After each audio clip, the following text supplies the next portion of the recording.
Hi friend, bright future টিউটোরিয়ালসে তোমাদের সবাইকে welcome. আজকে আমি তোমাদের ওয়েস্ট বেঙ্গল স্কুল সার্ভিস কমিশনের যে গ্রুপ সি আর গ্রুপ ডি পরীক্ষা হবে তার কিছু গুরুত্বপূর্ণ কোশ্চেন। অ্যালান অক্টোভিয়াম হিউম কোষের শক্তিঘর কাকে বলে? এটা হবে মাইটোকন্ড্রিয়াকে।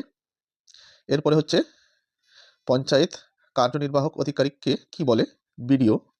তারপর হচ্ছে কোন কবিকে পদাতিক কবি বলা হয়? সুভাষ মুখোপাধ্যায়। রাষ্ট্রসংঘ দিবস কবে পালিত হয়?